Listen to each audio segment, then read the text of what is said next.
Salutare tuturor! Încă o noapte furtunoasă pentru Rusia. Ucrainenii au reușit să lovească din nou obiective de lângă și din Moscova. Au reușit să lovească noi rafinării. Știm că armata ucraineană a lansat până la această oră peste 200 de drone asupra Rusiei și a teritoriilor ocupate de către Rusia din Crimea, din Donetsk, reușind să provoace niște pagube.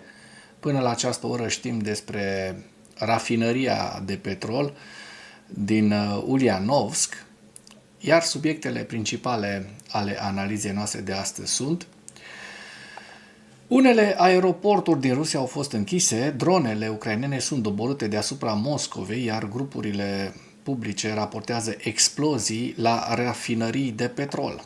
Forțele de apărare ucrainene spun că rușii au ajuns la periferia orașului Mârnograd. Mass media spune că serviciile secrete americane nu văd niciun semn că Rusia este pregătită pentru pace. Putin este hotărât să câștige pe câmpul de luptă. Peste 1 miliard de euro în producția de praf de pușcă și în producția de obuze. Iată, Bulgaria și Rheinmetall semnează un acord pentru construirea unei fabrici de 1 miliard de euro. Mă întreb ce s-a întâmplat cu intenția Rheinmetall de a investi în România în praf de pușcă și în pulberi pentru muniție, pentru obuzele de 155 de milimetri. Alo, Guvernul României, că vă țineți tot timpul de prostii. Și ieri l-am văzut pe Grindeanu cum a cerut premierului Bolojan să renunțe la nominalizarea pentru vicepremier a Oanei Gheorghiu, da? Așa ca fapt divers, Grindeanu se scaldă în tot felul de, nu să spun de corupție, cazuri de corupție, pentru că încă nu este anchetat, dar știm foarte bine că a circulat împreună cu Nordis, cu gașca de la Nordis, Laura Vicol este pe acolo. Am observat că este în ultimul timp, foarte perseverentă și foarte activă pe Facebook pe această domnucă Vicol. Ne explică ea nouă cum ar trebui să atragem statul român la răspundere pentru tot felul de lucruri. Deci cumva un fel de lup moralist sau lupoaică moralistă. I-am și scris niște mesaje, s-a luat un picuț așa și de gușa mea că ar trebui să mă duc la sport. Ei, eu cam fac sport, doamna Vicol, dacă se observă, nu o să mă dezbrac acum în fața dumneavoastră, dar dumneavoastră ar trebui să nu mai faceți botoxuri. Botoxelul, știți, botoxelul, așa îi se spune lui Putin, botoxelul. Și dumneavoastră la 50 de ani aveți foarte mult botox, nu știu dacă vă dă pe sticlă foarte bine lucrul ăsta. În plus, s-a luat de mine și că susțin Ucraina. Susțin o victimă și a dat-o cu dezinformarea rusească cu cele 20 de licee românești, din care au mai rămas doar 4. Da, să trecem la Grindeanu și la, așa ca mică paranteză, Grindeanu, dincolo de faptul că se scaldă în ape foarte tulburi de foarte mult timp, în jurul lui este așa foarte mult mizerie, nu o să spun rahat, dar așa, slinos, mediu slinos din jurul lui, și ăsta vine să ne spună nouă, premierului Bolojan, să nu mai nominalizeze pe Oana Gheorghiu, care este 10 clase peste el. Grindeanu de fapt n-a făcut nimic, în afară de faptul că a fost un politruc de când aproape de când s-a născut, dar nu chiar de când s-a născut, de când a terminat facultatea, el tot pe politică a fost, n-a făcut nimic în viața lui. Și acum bagă strâmbe și cu pensiile speciale, blochează prin cei 4 PSD-ști de la Curtea Constituțională pensiile speciale, vrea să-l manevreze pe Bolojan să trimită altfel proiectul, acum vrea să-i arate obrazul lui Bolojan cu numirea lui Gheorghiu, fără să se întrebe Prostovanul dacă cumva Bolojan i-a trântit această nominalizare pe post de momeală. S-a gândit cineva din PSD că numirea aceasta a lui Bolojan poate să fie vreo momeală? Ha? Știu că mă duc cu gândul prea departe, dar ar trebui să se gândească. În PSD nu știu dacă sunt prea mulți oameni care gândesc. Așa că în acest context, Grindeanu și cu toți purifricii din guvern, din PSD, nu sunt în stare să facă un contract, să ducă contractul cu Rheinmetall și iată, contractul cu Rheinmetall de 1 miliard este suflat. Este suflat pentru că suntem proști. Noi suntem buni numai de papagal, de spart bani publici, dacă vine vorba de adus investitori, nu prea suntem buni. Iar Bolojan, din păcate pentru Grindeanu, este un exemplu că a adus foarte multe investiții în Oradea, în Bihor. Sunt 2 parcuri industriale, avem și Nokianu în Oradea, cu cea mai mare investiție de după Revoluție de peste 700 de milioane de euro. Pe locul 2 a căzut în momentul de față Dacia Renault, cu investiție de 500 și ceva de milioane. Așa că Grindeanu să nu ne învețe pe noi cum se face reformă și cum ar trebui, pentru că el habar n-are, zero rezultate, față de Bolojan mă refer. 20 de milioane de drone pentru frontul din Ucraina. Ce spun producătorii despre perspectivele pentru 2026? 20 de milioane de drone ar însemna peste 1,5 milion de drone pe lună că vor avea ucrainenii în 2026. Asta înseamnă câteva zeci de mii în fiecare zi, da? Așa, la un calcul, undeva la 50-60 de mii de drone pe zi, ceea ce este imens. Dacă se va întâmpla acest lucru, rușii au dat de mama dracului. Așadar, unele aeroporturi din Rusia au fost închise, dronele ucrainene sunt doborâte deasupra Moscovei, iar grupurile publice rusești raportează explozii la rafinării de petrol. La începutul zilei de 29 octombrie, Rusia a raportat atacuri cu drone, în special drone doborâte deasupra Moscovei. Operațiunile de pe unele aeroporturi au fost restricționate. Grupuri publice rusești au raportat de asemenea explozii la rafinăria de petrol. Reprezentantul Rosaviația, primarul Moscovei și canalele Telegram, Shot și Astra. Spre sfârșitul serii de 28 octombrie și la începutul zilei de 29, primarul Moscovei, Sobiani, a anunțat că cel puțin 7 drone au fost doborâte deasupra Moscovei și a regiunii înconjurătoare. Un reprezentant al Rosaviația a raportat că Rusia a restricționat sosirile și plecările de pe aeroporturile din Moscova și din alte orașe. Cu toate acestea, se pare că toate restricțiile au fost acum ridicate. În același timp, locuitorii din Novospaskoye, regiunea Ulianovsk, au raportat unor grupuri publice rusești despre un atac asupra rafinăriei de petrol rusești NS Oil. Hai să vedem, să și arătăm despre ce este vorba. Da? Să vedem acest atac asupra rafinăriei de petrol. Nu are sonor, dar o să vedem imediat niște flame. O să vedem în această zonă niște flame, iată, în această zonă, unde este rafinăria de petrol din Ulianovsk, NS Oil-ul. Așadar, da, există dovezi în acest sens. Mai exact, Shot relatează că locuitorii au auzit între orele 5 și 8 explozii la periferia orașului, în jurul orei 12 și 20 de minute. De asemenea, au fost raportate blițuri de lumină și sunet ale dronelor făcut de către motoarele acestora. Guvernatorul regiunii Ulianovsk, Alexei Ruski, a declarat că un atac cu drone ar fi fost respins lângă districtul Novospasky. Nu există victime, serviciile de urgență lucrează la locul căderii de boloză. Întotdeauna la ruși nu există pagube, nu există victime. Explozii au fost auzite și în Republica Mariel. Martori oculari au înregistrat o flacără puternică, o flamă, în așezarea urbană Orșanca. Între timp, canalul Telegram Exilenova Plus relatează că rafinăria de petrol mare a fost atacată și ea. Iată, avem aici imagini cu flama despre care vorbeam și imagini ale celor de la Astra cu aceste lovituri. V-am și prezentat dovada video mai înainte. Așadar, trecem la următorul subiect. Forțele de apărare ucrainene spun că rușii au ajuns la periferia orașului Mârnograd. Forțele de ocupație rusești din zona Pokrovsk au pătruns până la periferia orașului Mârnograd, unde luptele de stradă continuă.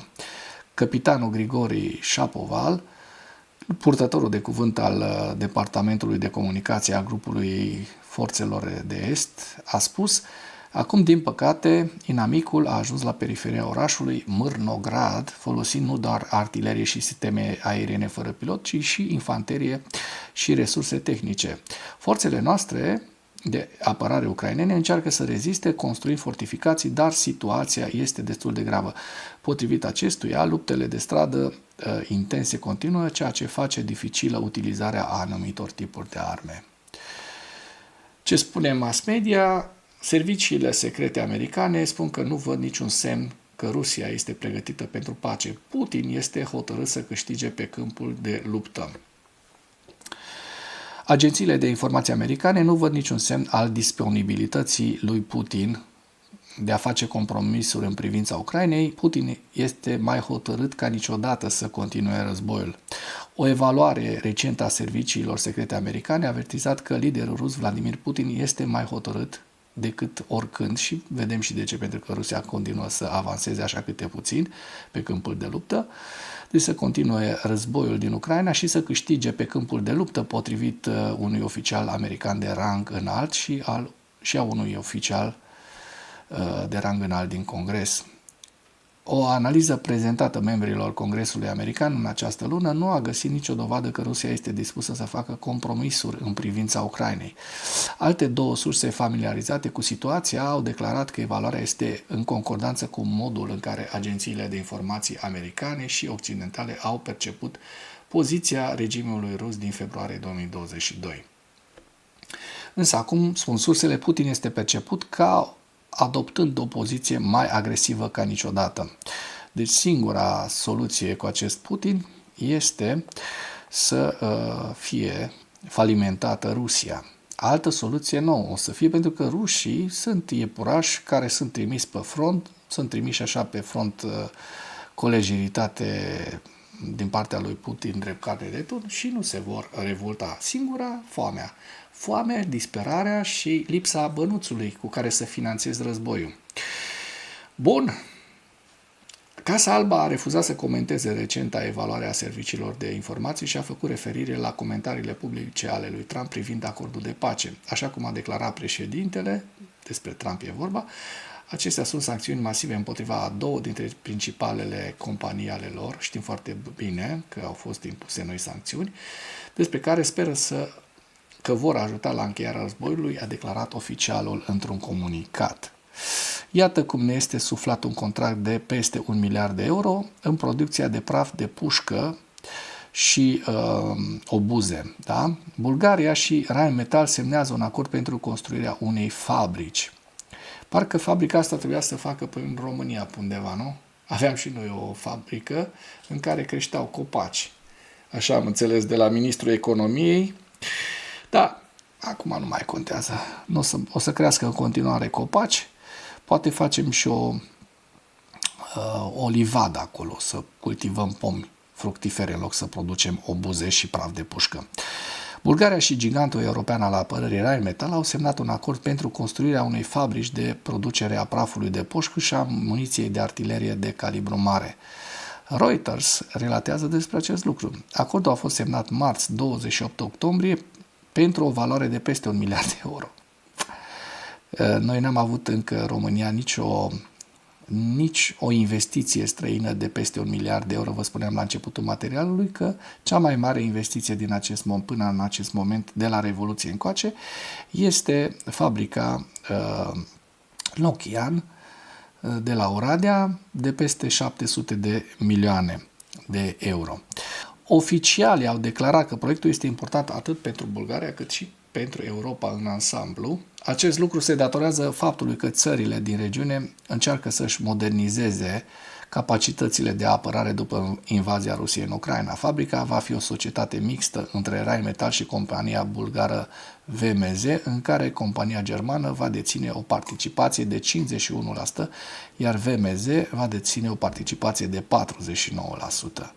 Bulgaria își va finanța partea printr-un împrumut în cadrul mecanismului european SAFE pentru stimularea investițiilor de apărare. Directorul executiv al Rheinmetall, Armin Paperger, și directorul VMZ, Ivan Gestov, au semnat acordul în cadrul unei ceremonii organizate la Sofia. Da, și acum noi putem doar să salivăm și să ne uităm cum bulgarii din 2026, de la 1 ianuarie 2026, în 2 luni și un pic, intră și în zona euro. Iar noi, cu deficite de peste 9%, dăm pensii speciale mai mari decât în Elveția, de pensii medie speciale pe magistraților de peste 5.000 de euro. V-am pupat! 20 de milioane de drone pentru front. Ce spun producătorii despre perspectivele pentru 2026? Este o analiză foarte, foarte interesantă din care o să spicuim în cadrul celei de-a 31-a reuniuni a grupului de contact Ramstein. Ministrul apărării al Ucrainei, Denis Shmyhal, a anunțat un obiectiv ambițios în 2026. Întreprinderile ucrainene vor putea produce până la 20 de milioane de drone, cu condiția ca partenerii să ofere o finanțare adecvată. La rândul său, deci este vorba despre drone FPV, ISR și alte drone pentru menținerea liniei frontului. La rândul său, pentru a înțelege fezabilitatea comercială a acestui plan, Asociația Producătorilor Privați de Arme, Forțele Tehnologice ale Ucrainei, a chestionat peste 80 dintre partenerii săi membri cu privire la viziunea lor asupra dezvoltării pieței în 2026. Și vedem aici întreaga analiză, nu o să vă citesc pe toată, pentru că este destul de amplă și merită citită. O să vă las link și în comentarii. Peste 1100 de ruși morți și răniți în ultimele 24 de ore. Trecem la ziua 1344 a războiului din Ucraina.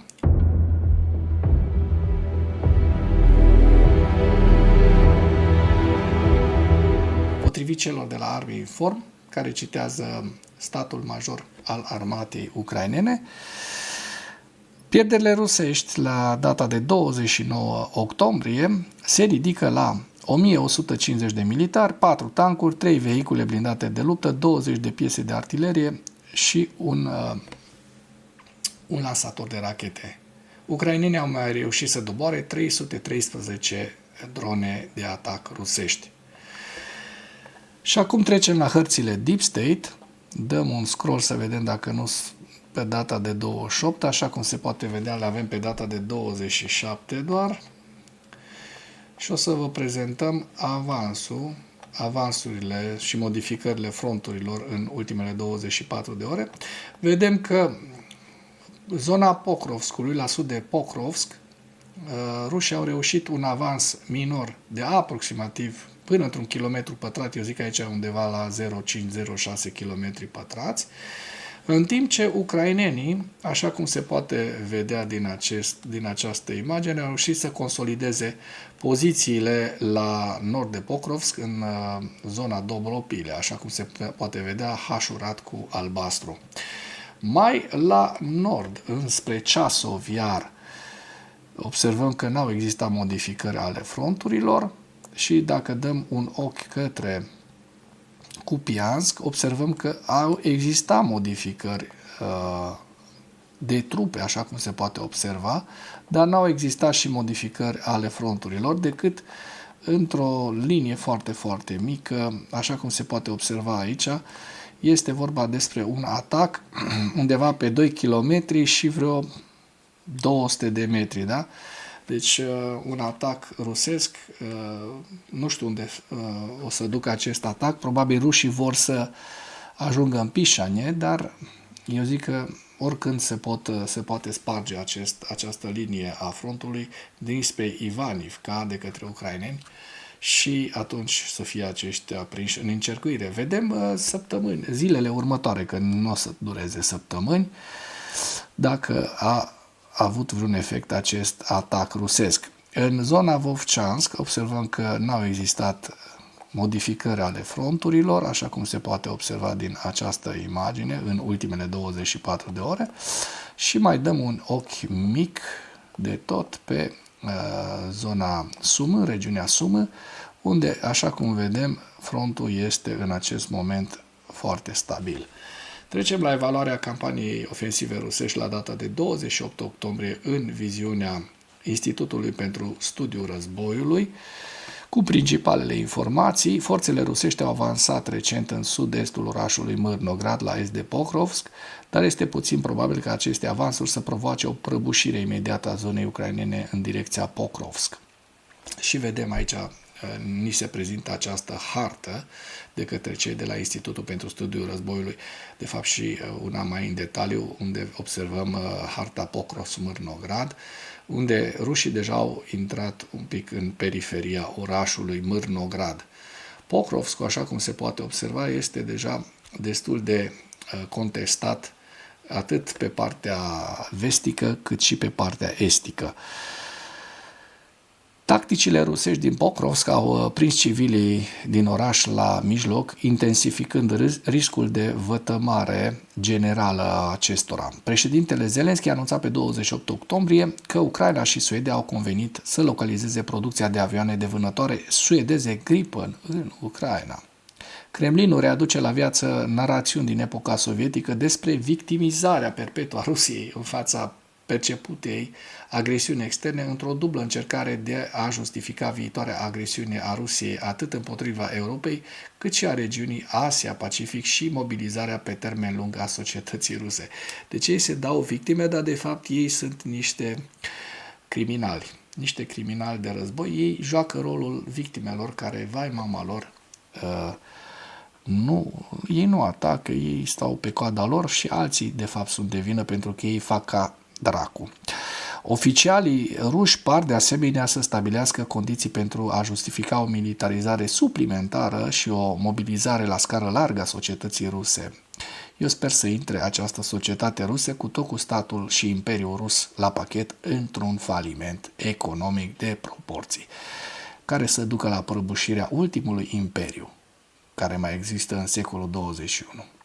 Duma de stat a Rusiei a aprobat pe 28 octombrie un proiect de lege care să permită autorităților ruse să recruteze membri ai rezervei de mobilizare umană a Rusiei pentru a proteja instalațiile și infrastructura critică rusească.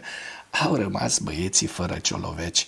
Autoritățile europene au raportat recent drone neidentificate în apropierea aeroporturilor din Spania și a unei baze militare din Estonia. Tipic rusesc.